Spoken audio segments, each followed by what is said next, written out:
at my first Stephen King book when I was 11 years old. Who let that happen? I'm okay with a little weird. I'm okay with a little quirky. I don't know if I can swear. I'm gonna have to bleep that out. Like, this cover already is not doing much for me, but the sticker,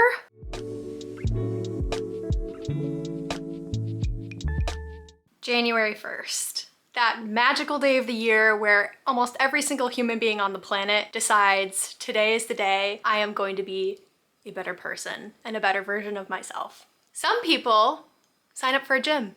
Other people start their diets. Some brave souls decide, I'm gonna learn a new language. I am none of those people because I know myself too well and I don't like to set myself up for failure. But what I do is set reading goals. If you're new here, welcome. My name is Heidi and I love to read and I love to yap about books. I'm relatively new to YouTube. If you found my video, I'm so thankful that you're here and I hope you enjoy. If you are not already subscribed, please do. It would mean the world to me and I hope you feel obliged to like this video as well. Ugh, it always feels so weird to say. I feel like I'm door knocking when I'm like, please subscribe and like my video, but I feel like you just kind of have to say it because even I'm guilty of watching a video of one of my favorite YouTubers and then I just leave and I don't end up liking the video because I just got distracted or something. So anyways, I hope you don't find that cringe, but you gotta do what you gotta do. I am so excited to finally be setting my first reading goal of 100 books. Crazy, I know. But when you know that my TBR is almost 200 books long, my physical TBR, which I own, 100 books sounds like a pretty good plan to start knocking that out. Now, I did the 24 books in 2024 challenge last year, and it really helped me achieve my reading goal for books that I particularly wasn't very interested in, especially books that maybe I had DNF'd before, but I knew I just needed to finish and get them out of the way. I have a really hard time DNFing books forever. I tend to just put them down and pick them back up when I'm interested in reading them again. So of course this year we are doing 25 books in 2025. All of these books are books that I do own that have either been sitting on my TBR shelf for a while or are parts of series that I am in the midst of or really want to start for the upcoming year. A lot of these books I'm actually very interested in. I'm just a little bit intimidated getting into a brand new series, especially when I have other series in progress. So I'm really hoping that this is a way for me to not only get through a majority of my physical TBR, but also figure out which series are worth investing in for the upcoming year so I can continue adding to my physical TBR. It's kind of just like that snake that eats its tail. It's just like an endless cycle of toxic book buying. But you know what? I know you like it. I know that's why you're here. The first book that is on my 25 books in 2025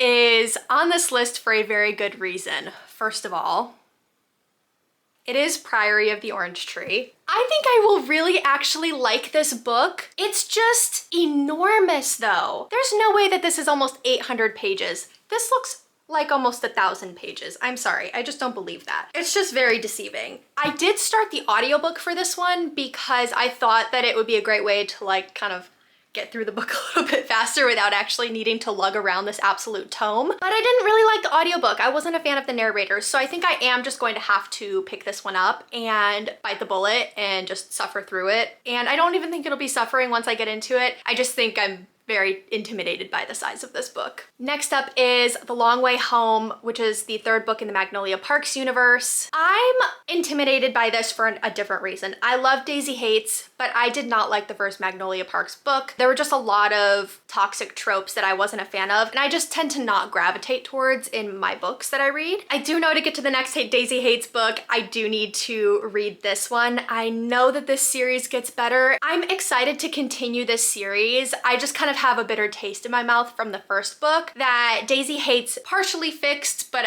now I'm kind of sad because I have to go back to this universe and I did not like the main characters in this particular part of the universe. Next up is Funny Story by Emily Henry. I love Emily Henry and I've read most of her books. She has a new one coming out this year, so I want to make sure that I finish all of her other books before I jump into that one. This was also a Christmas gift, so I want to make sure that I can read this and give a review and thank the person who gave it to me. Next is The Poppy War. This is a book series that I actually know nothing about. I picked this up at a thrift store and it's been sitting on my TBR cart since. Obviously, Obviously, I know it's a fantastic series. I've heard literally nothing but good things about this. I think this is the year, and I probably should read the synopsis before I jump in. Or maybe I'll just go in blind. Maybe I just do that. Next up, we have Fairydale. I am so excited to pick this one up. This is a new addition to my TBR cart. It's thick, but it's kind of the size of the originally published When the Moon Hatched, so it really isn't that daunting to me. I've just heard this is so unique, and it has literally every single thing that you can imagine that belongs into a fantasy book. I'm just beyond excited. I just cannot wait to see what this is all about. The names are really unique from what I've heard, and I've heard that for some people, like, they love fantasy and this is really weird for them. I'm okay with a little weird. I'm okay with a little quirky. I want a fantasy that really stands out and is different. I feel like a lot of fantasy books lately are just kind of like rinse and spit duplicates of each other, and I'm kind of just bored. I love fantasy, but I'm bored of fantasy where it's like, I've been there, done that. I literally just finished a book just like this, and yeah, so I love that this is unique. I love that the names are different, because sometimes I read fantasy and the names are literally almost the same. I'm not gonna name names, but Fenris and Renfis, come on. Come on, why is nobody talking about that being literally identical? Anyways, so I'm really excited about this book and can't wait to jump in. Next, we have Six of Crows. This is a series that I only know about because of the Shadow and Bone TV show. I know this focuses on Kaz and his little gang of misfits. I've heard do not read Shadow and Bone. I've heard just kind of stop at the Six of Crows trilogy. So we'll see. I kind of just plan to read this and the other books that follow it if I like it. If not, I'll be happy just stopping here. Things We Never Got Over is also on my list of books that I want to prioritize in 2025. This was a gift to me in 2024, and I just didn't get around to reading it, partially because I know this is part of a series, and I was in the middle of so many series last year that I just didn't have the bandwidth to start a new one, and I really wanted to dive into this one and appreciate it for what it is. Also, these are just so beautiful on their own, but the new special editions that came out are fantastic, so I'm also a little scared that I'm gonna love this one, and then I'm gonna be toxic and go buy the special editions, but we'll see when we get there. I also have the Boys of Tommen series on my priority list. I have not read a single one of these books. I have Binding 13 and I'm just gonna start there. Everyone says that these are really big books. This honestly is not that big of a book, so I don't know what people are talking about. Generally, I'm not too intimidated by the size of this book or even the trauma that is supposed to be going on in this book. My fear is that all the characters are set in high school. To be honest with you, I don't relate to characters in YA books as much as I used to. Partially because while I want to relate to them and put myself in their shoes and get excited about the romance or whatever's going on in their life, it's a little weird to me when I'm in my mid-20s and the characters are teenagers, sometimes even underage teenagers. I want to cheer them on as like a big sister would and like get excited for them as a big sister would, but actually putting myself in their shoes or getting excited about the love interest is a little icky to me because of the age difference, and it just feels a little predatory. I get kind of disturbed when I see grown women pining over teenage boy characters in books and telling everyone like, he's the best love interest I've ever read, he's so hot, blah, blah, blah. Like, that's just icky to me. So I've tended to stray away from books where I see a lot of those reviews. Binding 13 in this series is not one of those books or this series that I've heard reviews like that. I'm just kind of a little gun shy of books set in high school for that reason. Now, this was in the YA section at Barnes & Noble. The characters are teenagers, but I get the feeling this is not necessarily a YA book. And for that reason, I'm very excited about this. And I actually kind of hope that this gives a little bit of normal people. Normal people was set in high school at first, and then they grow up and you follow their lives. I don't necessarily know if you follow their lives in this one, but I am excited to see what it's about and hopefully jump on the bandwagon. I'm ready to be traumatized. That sounds bad. I did not read any books last year outside of Kingdom of Ash, Salt to the Sea, A Little Life, and Normal People that really disturbed me or broke my heart. And I don't really have any books lined up for this new year that will do that, so I'm hoping that this is it. Sometimes we all just need a good cry. Another book that is on this list because I'm slightly intimidated by it for multiple reasons is 11/22/63 by Stephen King. One, this book is huge. Two, I've never read a Stephen King book. I'm a little scared. Wait, actually, that's not true. I picked up my first Stephen King book when I was 11 years old.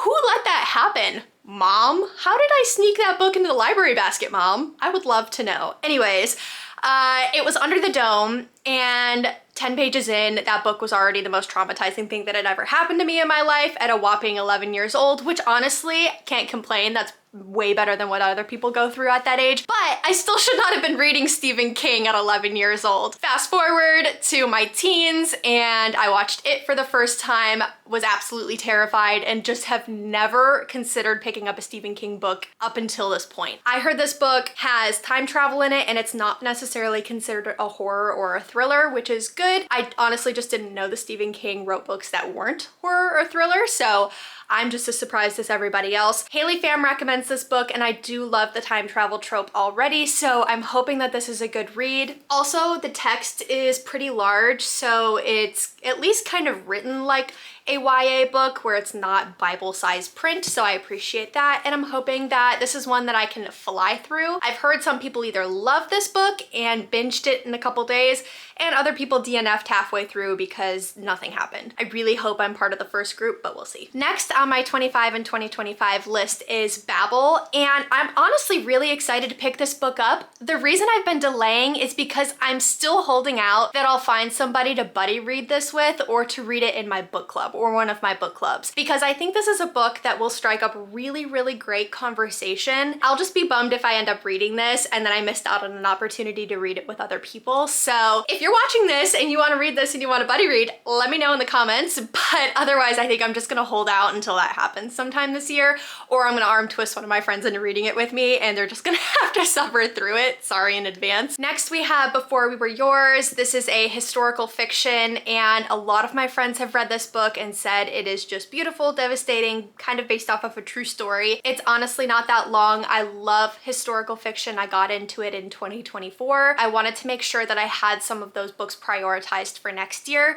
as good palate cleansers between my typical fantasy and romance books. Speaking of fantasy and romance, we have Spark of the Everflame. This is a series I see very mixed things about, but I have heard if you're in any kind of a Throne of Glass, Serpent in the Wings of Night, ACOTAR, fill in the blank, hangover, this book cures it. And I also have heard this is criminally underhyped by the people who do love this book. All that being said, I'm very excited to go into this. I think it's also on Kindle Unlimited, which I have a Kindle now. I'm so excited. And I have a lot of travel coming up for next year. So I do own this physical book, but if I love it, I plan to download them all on Kindle so I can read them during my travels and not have to add to my physical TBR. It's a win-win for everybody. Next on my priority list, I'm actually dreading for several reasons, and it is Powerless. Hear me out. I DNF'd this last year. It just bored me to tears. On like page 1, I was already done. I was just like, let's wrap it up. Let's just move on to the next thing. And I've never thought about it since. I've also heard a lot of drama that Lauren Roberts completely ripped off Red Queen for her series, and that's kind of sad. And honestly, Red Queen didn't have the highest ratings on Goodreads. If Powerless is a ripoff of that, and some people say Red Queen was still better than Powerless, all of that does not make me want to read this book. However, it's been sitting on my cart for far too long, and I think it's time that I give it a solid chance. Now, if you read this book and you've read Red Queen, I would love to hear in the comments what you thought. Like, did you actually think there were similarities between the two? Do you feel like that was kind of a stretch? And which one did you like better? I don't know. If you've read both series and you feel like I should read one before the other, let me know. I'm not against picking up Red Queen before I pick up Powerless. But also, I think this is a YA series. Don't quote me on that, but I do think it is. In general, I just tend to not gravitate towards that already. Hearing the mixed reviews and then also knowing that about myself, just a couple reasons why I haven't picked this up. So my 25 list will definitely help me prioritize this because I like to compete, and I like to compete against myself, especially with reading. And there's nothing more satisfying than checking off another book on your priority list for a year. Next, we have Throne of the Fallen. This is a relatively new book. I thought it was beautiful at the store, but I also heard a lot of people say great things about this and helped them with a lot of their fantasy hangovers. They also said the MMC in this is fantastic. So I honestly am just gonna go into this book blind. I trust the people who have reviewed this very highly. We have very similar tastes. If they say this is criminally underhyped, then that's all I need to know. One book that I'm very excited about to read this year is The Nightingale by Kristen Hanna. I know I did it backwards. everyone starts with the Nightingale. I started with the Women and then I read the Great Alone, and I actually plan to read this in 2024, but I'll be honest, 2 Kristen Hanna books back to back at the end of the year was such a heavy thing to do and I just needed a little break. This is one I'm definitely gonna pick up early this year because I don't know, maybe it's not wintry, but it's just giving good winter vibes. And that's one of the reasons I plan to read this first this year. It might actually be one of the first books of this whole list that I check off. I really, really loved the 2 Kristen Hanna books that I read last year, was very surprised by them. She got me so excited to read historical fiction again, not because it's like great and the topics are happy, but just she presented it so well. I did the audiobooks for those 2 and the narrator definitely helped. She was amazing. But I own this book and I've owned this book for several years now and it's time. Next, I'm so excited for this one. We have Mistborn by Brandon Sanderson. Guys, is 2025 the year I enter my Brando Sando era? Potentially. Potentially. I am so excited. When I tell you I posted this book on TikTok, fans came out of the woodwork to tell me about this book and to encourage me to read this. I was just posting books that I had gotten from a recent haul. It was overwhelming the amount of people who were just genuinely so excited to see somebody picking these books up for the first time. This is just giving ACOTAR fandom on a whole different level. I feel like ACOTAR, it is incredible, the fandom is incredible, but it is everywhere. I don't see as much Brandon Sanderson content out there, so I think when they see people posting that maybe they're about to get into the series for the first time or posting content about it or reactions to it, they truly just come out of the woodwork and are so excited to welcome in a new member of the fandom. So I cannot tell you how thrilled I am to have this book and to be prioritizing it for 2025. I think it's going to take over my whole life, and I'm okay with that. Speaking of a book that I think is going to take over my entire life and personality, we have Daughter of No Worlds by Carissa Broadbent. Guys, I cannot wait to read this series. I read Serpent and the Wings of Night and most of the books in that series last year. When I tell you I was obsessed, I know not everybody loves them and that's totally okay, but it swept me off my freaking feet. I ate it up. Oh, it was so good. The enemies to lovers, the tension. God, it was so good. It was a real slow burn. Anyways, all that aside, I freaking loved the Crowns of Nyaxia series, and to the people who have read Crowns of Nyaxia and this series, they all say Daughter of No Worlds is so criminally underhyped, and they love Crowns of Nyaxia. So okay, that's literally all I needed to know to pick this book up. I am I'm so excited to read this. I think it's actually why I've been putting it off, because I'm afraid I'm hyping it up a little bit too much in my head. But I'm already just so excited about this book. I cannot wait. Let's flip the coin and talk about a book I could definitely wait to read and probably would be happy never ever reading. That is Heartless Hunter. I picked this up in 2024, DNF'd it, never thought about it again. I keep seeing mixed reviews on this. I, again, do not love YA books. I need my fantasy to be very, very complex, very political, very high fantasy. I don't get the feeling that this is it. I could be wrong. A lot of people love this book. A lot of people who love high fantasy love this book. For some reason though, the first 50 pages just did not do it for me. I own it and I need to read it though. So it is on my list because I know if it's on my list, I will finish it.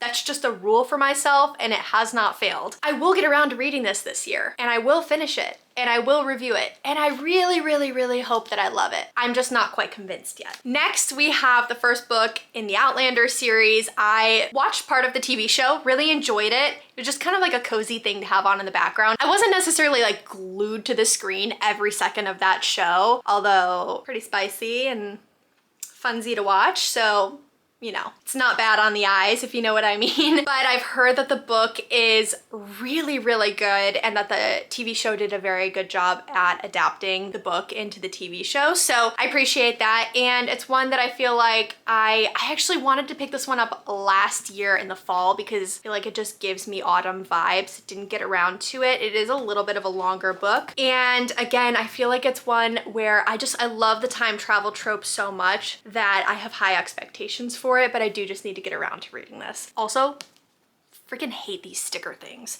It's not even a sticker. It's literally just printed. Like, who does that? Like, this cover already is not doing much for me, but the sticker, I don't need that. Whoever designed this, get a different job. Nobody likes you. Literally nobody on the planet thinks that these stickers are the coolest thing since sliced bread. Let's do better. Print it right here for all I care. Just freaking get rid of it. It's ugly as fuck.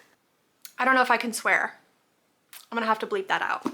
Next, we have Emily Wilde's Encyclopaedia of Faeries. I plan to read this one in the spring. I just didn't get around to it last year for a couple reasons. I've heard people really, really love this book, and I've heard some people really don't love this book, but majority of people do. But even the people who love this book say that it's very slow and nothing really happens. It's just a cozy fantasy. And I'm all for a cozy fantasy. However, if I am in a reading slump, a slow cozy fantasy will not do it for me. If it's boring intentionally, I need to be okay and in a very productive reading mode to be able to appreciate it. Otherwise, I will DNF it. I'm kind of just coming out of a slump right now, so I'm definitely going to be more strategic about when I read this book. I don't want to be in a slump after reading it, and I do want to finish it. Yeah, that's all I really have to say. Next is a book that has been on my physical TBR, maybe the longest out of any book that I own, except probably the Game of Thrones series, which is a whole different series that I'm prioritizing in 2025. It just wasn't gonna make it on this list because it's pretty long. And that is Song of Achilles. Song of Achilles was gifted to me, I wanna say last Christmas, like 2023. It might have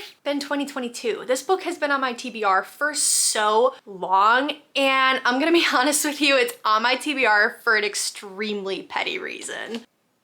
The pages. I hate this.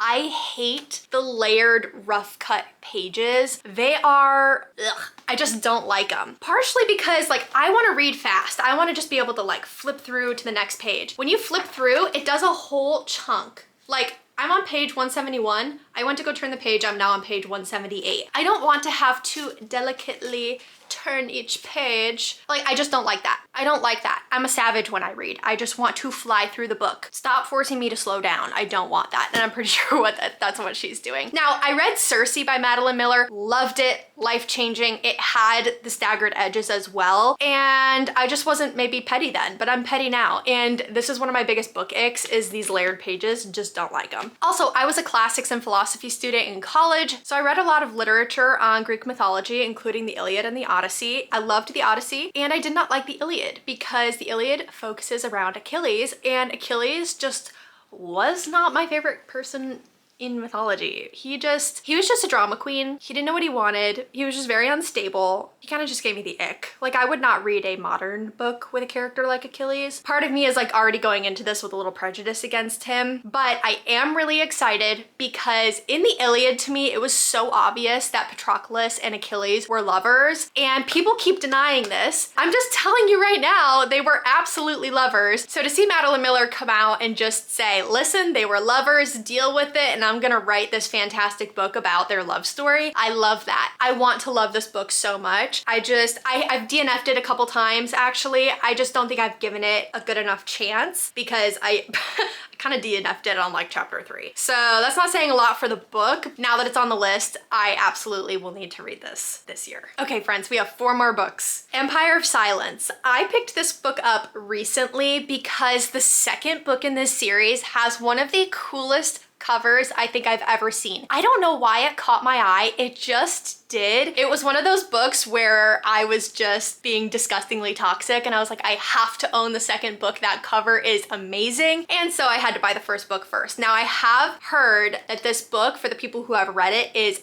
outstanding. It is a book that I don't see many people talking about, but when it shows up on my For You page and people are talking about this book, it's always positive things and I get so excited. So this is a sci-fi book I'm really looking forward to and will definitely be reviewing once I get around to reading it. I'm also really excited to read this book because I grew up watching and loving Star Wars. I really love the Avatar movies set on Pandora. I've just been looking for something that gives me that feeling. I read Dune last year and enjoyed it, and I'm hoping that this is a little bit better than Dune. Dune is obviously a little bit dated. Very, very, very good books, but I'm looking for something that is a little bit more my reading style, and I think Empire of Storm, and I think Empire of Silence will do that. Empire of Storms. I'm doing my Throne of Glass reread, and so you can tell where my head is at. Next, we have Table for Two by Amor Towles. This is comprised of several short stories written by this author. I believe they're all set in New York, and they're just short love stories. Literary fiction, to the best of my knowledge. I have not read this author before. I picked this one up specifically because it's comprised of short stories, and so I thought I can just get kind of tidbits of this author's writing and figure out if I want to jump into any of the other books. I also really enjoy having some books that are either novellas or short stories to scatter throughout the year. Since my reading goal for 2025 is 100 books, I think this is one that I can pick up periodically throughout the year. Yes, it only counts as one book. Short stories are just really good palate cleansers for me before heading into a giant book, like Priory of the Orange Tree, for example. Speaking of big books, we have City of Gods and Monsters, which is the first novel in the House of Devils series. I have heard my most beloved book talkers rave about this series. For some reason, I could be completely wrong, but it's giving Crescent City vibes a little bit, like Crescent City 1. When I tell you I loved Crescent City 1 so much, still have kind of like a little hole in my heart. I don't think anything will ever fill that hole that is now missing because I've read Crescent City 1. I don't know if that makes any sense, but I am very excited to read this, and I really hope that it actually does give some Crescent City vibes. I would love to read more urban fantasy sci-fi books like that, and I think this is gonna give that to me. Also, I just want to say, whoever designed these covers, outstanding job. I absolutely love the monochromatic covers with the colored spine. I just think that is so freaking cool. I don't see many books that do that, and I just absolutely love that. That is just the neatest thing. These are gonna look so cool on the shelf. And finally on my list, I wanted to include a classic of some kind, and I believe this is technically considered a classic, and that is The Handmaid's Tale by Margaret Atwood. I saw her video of her trying to burn her unburnable copy of this book, which was so cool if you haven't seen that. But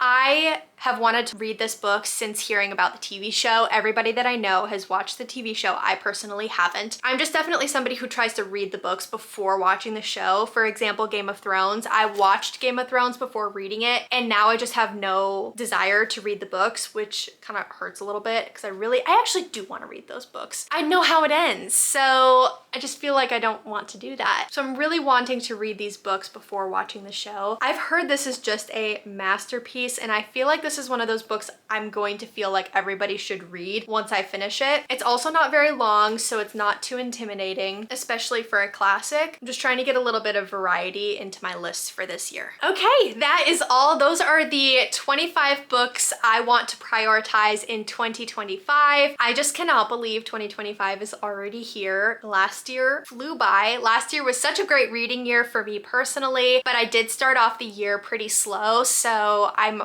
very excited to be setting a new goal of 100 books this year. I definitely think it'll be feasible, especially now that I have a Kindle, so I can now travel and not have to put my reading off to the side or only bring one book and then not have a book to read the rest of the trip. So I just think the Kindle is going to change my life, truly. So I'm very, very excited about that. If you have read any of these books, please let me know what your thoughts were. If your feelings to these books are different than mine, I absolutely welcome that. Also, please feel free to drop in the comments your 25 books that you want to prioritize in 2025. I really do love this trend. I created a tracker in my reading journal last year, and having that visual was really, really encouraging whenever I was in a reading slump or just was like, I have so many books, I don't even know where to start. That list just really helped narrow it down, and since I'm a chronic mood reader, having a variety of genres built into that list already really helps eliminate, I think it's called choice fatigue, but just having so many options and not really knowing where to go with it. I definitely encourage you to create a 25 and 2025 list if you want to prioritize reading for next year. You don't have to do a reading journal, but